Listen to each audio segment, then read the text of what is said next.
নমস্কার, আমি তরুণ ঘোষ। বলেছিলাম আমি রতনে রতন চেনে সুরে চেনে কচু।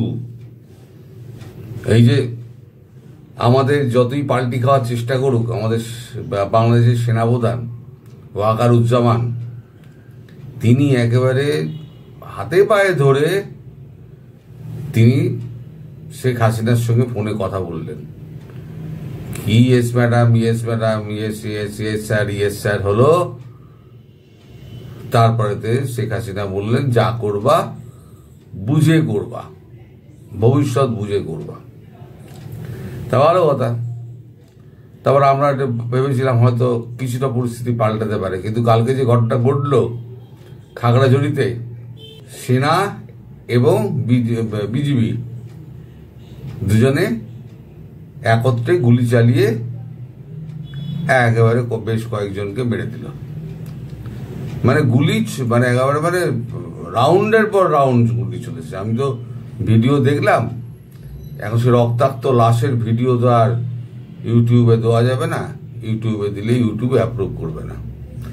কিন্তু ওয়াকারুজ্জামানের চরিত্র পাল্টায়নি, পাল্টাবেও না। এ শোধরাবার নয়, এরা গুলি খাওয়ারই চেহারা, গুলি খাওয়ার মন, গুলি খাওয়ার দেহ।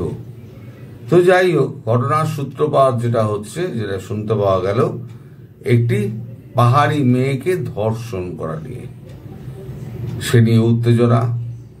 তারপর যখন সেনাবাহিনী গিয়ে পৌঁছায় সেখানে একবারে বাদানুবাদের সঙ্গে সঙ্গে তারপরেতে সেনাবাহিনীকে তাড়া, সেনাবাহিনী এদেরকে তাড়া, এই করতে করতে তখন সেনাবাহিনী এপাশ থেকে আর ওপাশ থেকে হচ্ছে বিজিবি, দুজন মিলে জয়েন্ট অপারেশনে আর দামার গুলি চালিয়ে এক পোকামাকড় মারার মতো সমস্ত মারতে শুরু করলো। এই যে যারা এই যে খাগড়াছড়িতে যারা এই মারা গেলেন, তারা কিন্তু লাল বদরের যোগ দিয়েছিলেন। এই যে লাল বদর যে হলো 2024 সালে, 2024 সালে লাল বদরে এরা একেবারে অগ্রভাগে ছিলেন। মানে এদের এখন বুঝতে পারছে যে কাদের হয়ে আমরা লড়েছি আর কাদের হাতে আমাদের মৃত্যুটা হলো। খাগড়াছড়ির লোকেরাও বুঝতে পারছেন, পরিবারের লোকেরাও বুঝতে পারছেন। এখন সেনাবাহিনী যখন ওখানে পৌঁছেছে, সেনার সঙ্গে উত্তপ্ত তর্ক, এই মহিলাদের আপনারা থাকতে এইখানে ধর্ষণ হয় কি করে। সেনাবাহিনী ভালো ভালো কথা বলছে, হ্যাঁ আমরা দেখছি, আমরা চেষ্টা করছি, কিন্তু তারপরেই পরিস্থিতি বদলে গেল এবং দামার গুলি চলতে লেগে গেল। পথে ঘাটে বনে জঙ্গলে দেখছি রক্তাক্ত লাশ। লাশের দেশ হয়ে গিয়েছে বাংলাদেশ। বাংলাদেশ আর বলা যাবে না, বলা হবে এখন লাশের দেশ। ডক্টর ইউনূস যে স্বপ্ন দেখেছিলেন, সেই স্বপ্ন বাস্তবায়ন হচ্ছে। উনি তো বলেছেন না, আমি একটা স্বপ্ন দেখেছি, সেই স্বপ্ন আমি বাস্তবায়ন করব। তা বাস্তবায়ন তো অনেকদিন আগে থেকে হচ্ছে, এখন তার বলার পরে প্রথম বাস্তবায়নটা শুরু হলো খাগড়াছড়ি দিয়ে।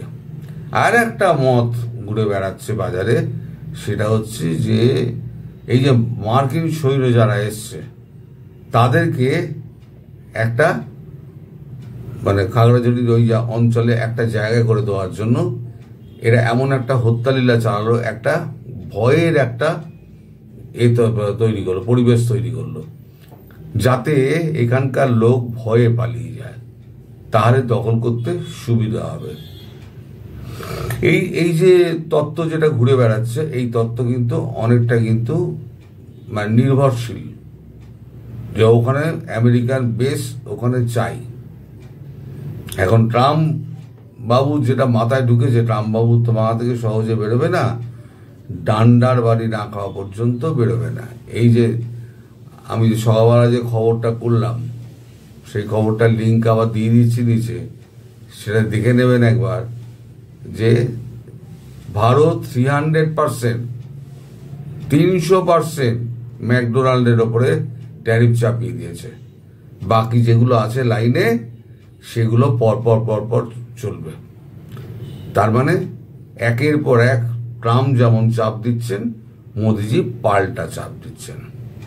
এবারে এই agro lobby, tech lobby, arms lobby, food and beverage lobby, সব লবি ধরে একেবারে ট্রাম্পের গলা চিপবে, সেই ব্যবস্থা আমাদের নরেন্দ্র মোদী করছেন। তো যাই হোক, এখন মানুষগুলো বাঁচবে কি করে?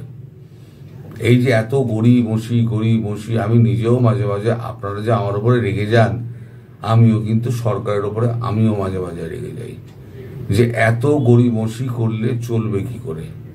কবে কে কি প্ল্যান করবে, সেই প্ল্যানের ওপর নির্ভরশীল হয়ে আমরা আস্তে আস্তে এগোবো। এই করতে করতে একটা জনপদ তো শেষ হয়ে যাবে। জনপদটা যতটুকু বেঁচে আছে ততটুকু তো বাঁচাই, ততটুকু যদি বাঁচাতে না পারি, তাহলে পরে এই মুখে রক্ত তুলে বুকে আমার লাভটা কি? আমি মাঝে বলা বন্ধ করে দিয়েছিলাম যে এ বলে লাভ নেই।